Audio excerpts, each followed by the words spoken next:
வழங்கப்பட வேண்டும். அதுதான் தேமுதிகவினுடைய கோரிக்கை.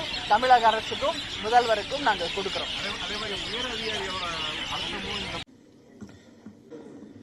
அனைவருக்கும் என்னுடைய அன்பான மாலை வணக்கம். My respectful greetings to all the eminent people in this wonderful gathering.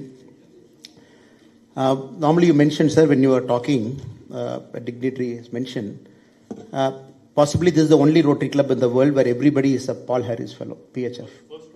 First Rotary Club, 85 members. So, Rotary Club Coimbatore Central is more like business happening in a Manhattan district, or probably fashion that is happening in Champs-Élysées in Paris, or probably the political nerve center like Connaught Place in Delhi. So it is that kind of a very prestigious club for the last 45 years, because a lot of good people, and this is a combination of knowledge, wisdom and wealth.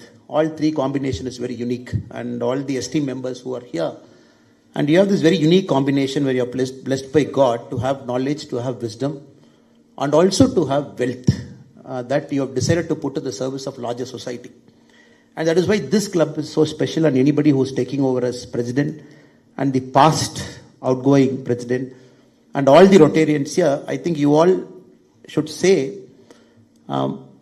maybe a tap on your own shoulders, because all of you are very busy people, you run big companies, you work for big people, but still as your duty to the society, you take time, give yourself back by part of this very noble forum, channelizing all the good money and putting where it needed. I think that is very, very important, sir. And Rotary, I always keep telling, is also, it's a classic case of leadership. The past outgoing president is very quietly there, like a karma yogi. He has done all the work, and with a sense of, not pride, with a sense of dignity, sits there, presents to all of us what they have done. And he has set the bar higher for the next president who is taking over. And the next president, as he sits here, is thinking, how can I raise the bar even more higher before I pass on the baton to the next person? And the leadership is so stable, and everybody knows the next guy who is supposed to come, the team that is there, and zero politics, zero ego in a team. I don't think there is any organization in the world that can, less so politics, that can rival a Rotary Club in terms of a very stable leadership, so that all of our potential is channelized for the greater good. I think that makes the Rotary very, very special all the time, sir. And some of the esteemed dignitaries who are sitting in the front row are themselves very eminent past Rotarians, past presidents here. And they also have done their work, raised the bar higher. So I'm very sure for our new president who's taking oath today along with his team, Rotarian B. Vijayanand sir, it will be a fantastic time, and a time of growth, time of challenge, and time of raising the bar. And also, I should pay my compliments and respects to the past president, Rotarian Bharat Shah ji, and Secretary Ashwin Balasubramaniam, and all the great people who are sitting in the stage, including the Assistant Governor, Sri Murali ji, and the District Director, KK Chuk ji, and all members who are part of the incoming team and members who are part of the outgoing team. So I'm 100% sure, and you will achieve all your objectives, you will take it further, and you will make sure that Coimbatore will continue to prosper. And for people who need it at the appropriate time, you will be there as a beacon of hope and trying to get it done. I was thinking, what should I talk? Because they told me to come at exactly 7 o'clock. I saw the Google map. I saw, okay, 6:30 I leave home, 7 I'm here. Because I didn't want to come 1 minute early, 1 minute late. But I never thought the traffic buildup is so high. Even when I left at 6:20 from airport, the traffic buildup is so high, I landed here at 7:05. Because it happens with so much discipline, and I'm so sorry that on a day I came about 3-4 minutes late. And with such a discipline you run it, with such a time management you run it, you are a beacon and model of excellence, sir. So I thought today, what is the topic I should take for this evening? Eminent people, as I said, knowledge, wisdom and wealth, all combined, people are sitting here. I thought in my own way, I'll touch upon the topic called leadership, which is essential for all of us in some way. And that has defined you as a noble person, and all of you are sitting here.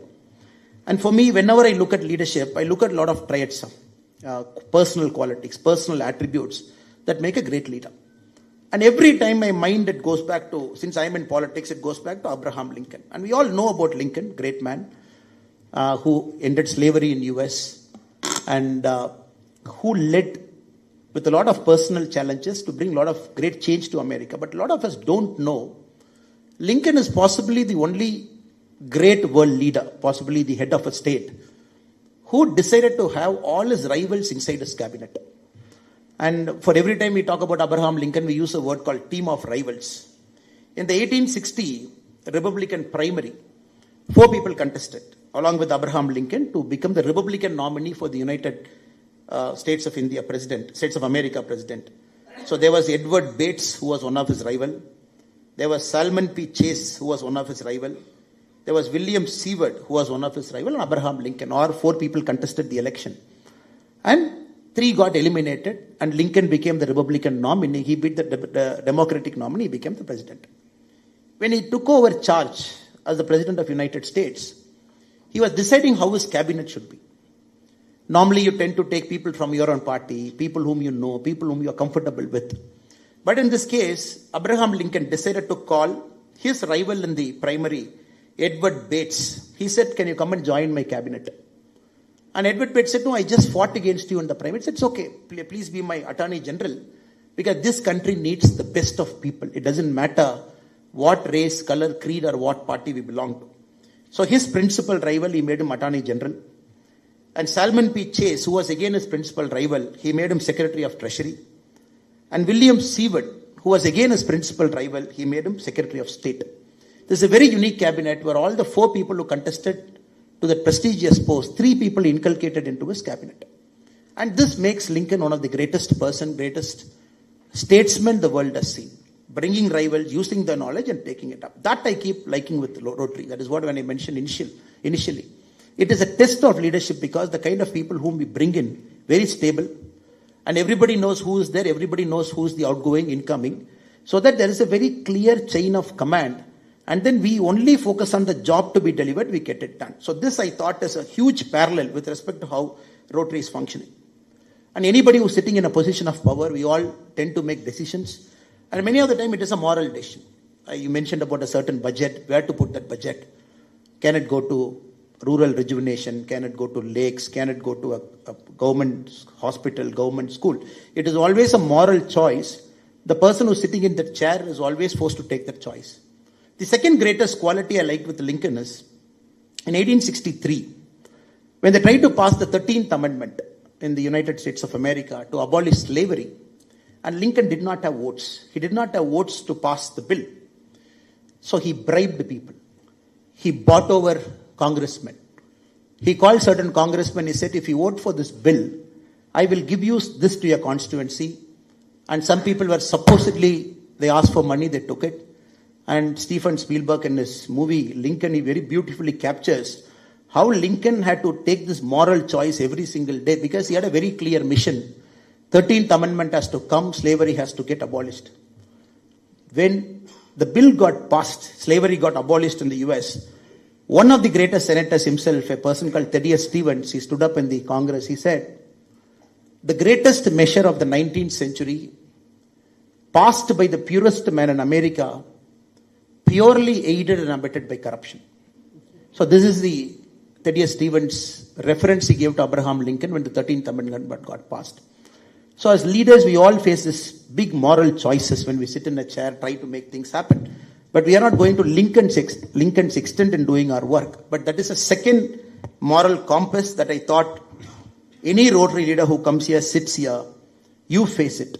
And more than anybody else, the person who sits in the chair and the team who comes there, they come with a certain distinction. In this case, the immediate president, the current president, and every single person has achieved something in life. They've gone through a certain process.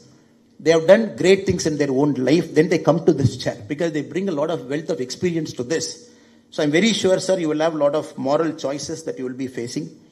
And I hope that you end up on the right side of your heart all the time. There is nothing called 100% of the time I make the right choice. But overall, I kind of pray to God that during your tenure, and you and your team will try to end up in the right side of things by putting the money where it belongs.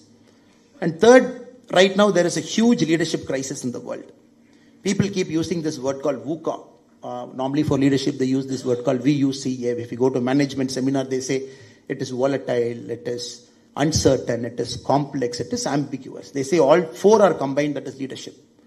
Right now we can very clearly say the world is on the cusp of VUCA.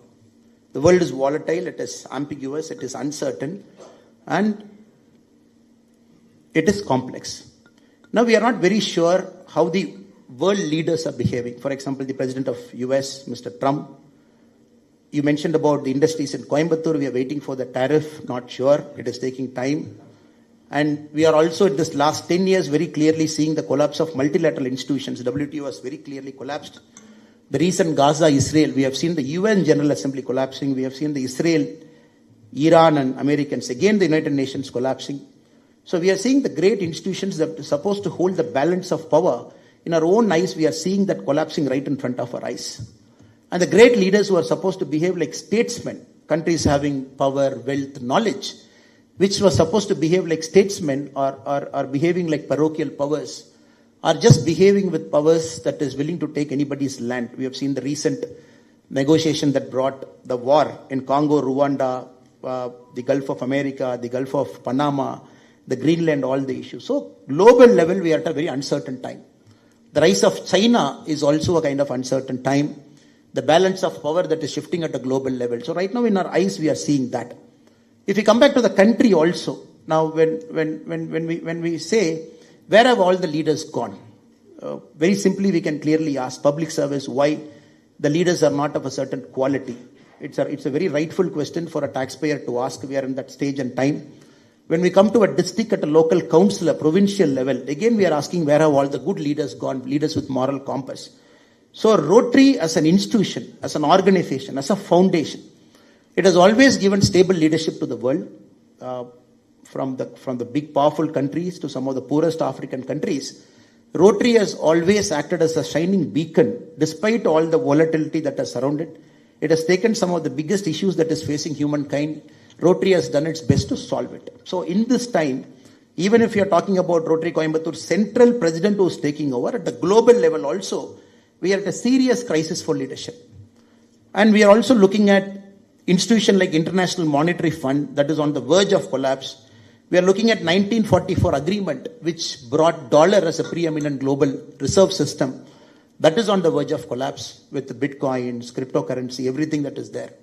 We are also looking at a world that is divided between haves and have-nots, where countries having technology have become the haves, countries not having the technology have become the have-nots. We are seeing a new kind of dynamics in the global world, where countries cornering certain resources are supposed to be the best in the world in terms of shaping up the next 50 years of developmental journey. As we look now, countries like China and US have taken the lead very clearly in artificial intelligence, in the rare earth minerals. They have completely taken hold of what is happening. If you look at China per se, the known rare earth minerals find, China has got 69%, US is at 12.3%. Again, if you look at the processing capacity of the rare earth minerals, China is at 92%, US is at 4%. If you look at the artificial intelligence capacity, the global China has got 47% of the global scholars, 50% of the patents that is filed in AI in the last 4 years. So very clearly we are seeing a global power shift between two countries. So in this time and age, our students need role models. Our students need good leaders whom they can see in schools. Students whom they can see good leaders in colleges who will inspire them to become better citizens. Give whatever the society has given them, give it back. Whatever they choose to do it in life. But you mentioned a word called service before self. That discipline has to come to a student who's in a school right now so that he becomes a better leader 20 years from now. So right now the world is short of role models. And all of the students, many people in the college are looking forward to good leaders. So there I personally believe good leaders at the local level, at the Rotary level, good leaders at the civic institutions level. A lot of great leaders are sitting in the many rows here. And some of the great leaders at the civic institutions level. So they have to act as great role models for school, college students so that they can aspire to be leaders like them in the future. They can connect somebody to this attribute. Saying this word called service before self is very easy. But connecting a person service before self is very tough. So there I am very sure many of our students can connect to all the great people who are sitting in this room here. So that is why my humble submission to all the Rotary people here is, you should visit more schools, give a lot of lectures to students, expose them to activities of Rotary, expose them to leaders inside Rotary, including the kind of quality of membership that is inside Rotary, so that they get an opportunity to talk to the titans of the industry, some of the civic institution leaders, some of the people who run the greatest of NGOs, so that they get to see. Normally leaders, we equate, okay, politics is leader. Leaders, we equate it to some businessman as leader. But the world is shifting, the world is changing. The world is short of quality leaders. The current generation, if they are not exposed to quality leaders, 20 years, 25 years from now, possibly we will look at America where it is now, multiplied by 2 times. The parochial powers, the way they are dealing it now, multiplied by 3-4 times. So that is my humble appeal to all the eminent members who are present here, to consider my humble suggestion to engage more with the government school, engage more with private schools as well, with the college students also. Also get a program where a student above a certain age, maybe above 18, maybe around 20, maybe around 25, given a leadership grounding at the Rotary level. And that student, if they get an exposure for about 3 months, 4 months, 5 months, at a Rotary level, a grounding in leadership. Seeing is believing. Meeting people is believing. Seeing the work is believing. How a wealth is channelized for the greater good of the society.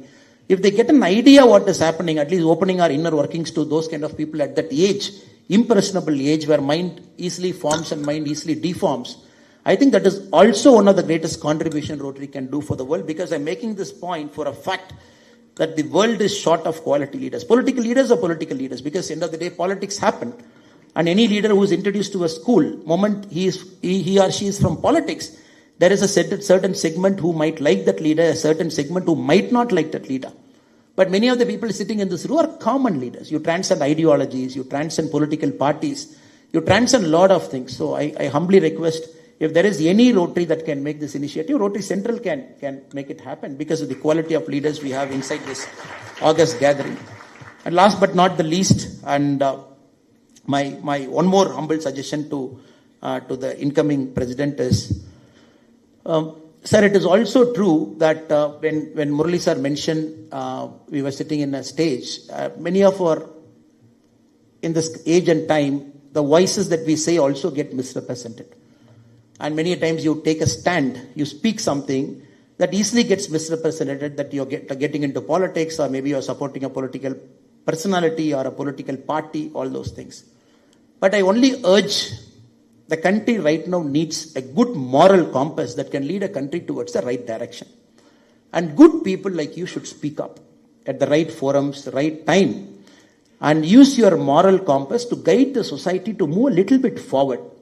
And if good people chose not to speak at important moments in history, then who will speak at those moments in history? So I request all the eminent people who are in this place, there is always a time where you should speak up in a personal forum. It might be politics, might not be politics. It could be something you like, something you don't like. But the moral compass that you bring to the table, it will again bring back the discussion. Evaluate leaders in the society level. Evaluate people at the society level. This is something which I wanted to say this personally, because I keep talking this everywhere, that good people, when they chose not to speak, then who will speak for the society? So let us speak at the right forum, right time, with a bit of common sense when we have to speak and when not to speak, because common sense is knowing both. Sometimes we have to keep our mouth shut because for the fear of getting misunderstood. And many a time we have to keep speaking also, but again the problem is, we think, okay, if I speak, people will misunderstand me, like Murali sir said. So I'm sure Rotary will also continue to do that. Take civic issues. If there is a Coimbatore infra problem, whichever political party, be it the ruling party, be it the opposition party, be it the central party, and you should have a forum to criticize, challenge us. I think that is very important. And political leaders also have that maturity to understand, because you are the people who can give feedback. I know Rotary doesn't get into that, but this is a forum where a lot of industrialists, a lot of associations are present. So be critical, there is nothing wrong. Be appreciative, there is nothing wrong. Be argumentative, there is nothing wrong. Only when people speak up, the feedback loop gets activated. Unfortunately, in our country, the social feedback loop is so poor because of the political attack that people do on us, or the political pressures that we go through. Some of the social feedback we as a democracy have lost. That is one problem. When compared to an American democracy, the Indian democracy, we don't have a social feedback loop. I'm sure that you will consider at different forums. Whatever it is you speak, when the MSME is in crisis, please speak, please make your point. When good or bad is happening, please make your point. When you think any improvements have to happen, please make your point. I think when you start doing it, the social feedback loop will start coming back into democracy. So the leaders who are in power will start listening to common people like us, so that they know that they are accountable, not once in 5 years, but every single day during the time they are in power. So let us do this for opposition, ruling, central party, state party, so that it becomes more accountable and then the society progresses. We can't put too much burden on the Rotary. I can ask a simple question, even after 45 years, even after 55 years, even after 60 years, why Rotary is still supposed to get into schools, build toilets? Why Rotary is still supposed to get into schools, give clean water? For me, it is very easy to ask standing from this side. Since the government is inefficient, we are putting so much burden on Rotary, when ideally these resources should be put for a better use somewhere in the community. But still some side, the service delivery is so poor, we are still putting on Rotary to deliver. That is also, I believe, is a sin. Because this Rotary is an organization, I completely believe you got to go multiple steps ahead to create a new society, an ordered society, so that people feel inspired that living in that society. So I'm sure in the future, when the political feedback loop, when the efficiency of service delivery improves, probably the society might not put too much burden on the Rotary to take care of the civic basic issues, which is purely the political ruling dispensations control. I look forward to a day when we sit in a new Rotary conference, maybe 15 years from now. The thing that we talk would be about promoting a new age ecosystem, promoting a new age entrepreneurship, promoting something different. I look forward to that day in Rotary. Probably you will be the pioneers leading that change. So once again, I take this opportunity to thank the wonderful president who's coming in, Rotarian D. Vijay Anand, and the wonderful past president who was like a karma yogi, finished his work and quietly standing behind the new president and assisting Bharat D. Shah, and all the wonderful people who are in the stage and great people who are here. Thank you so much for your patient listening. Namaste.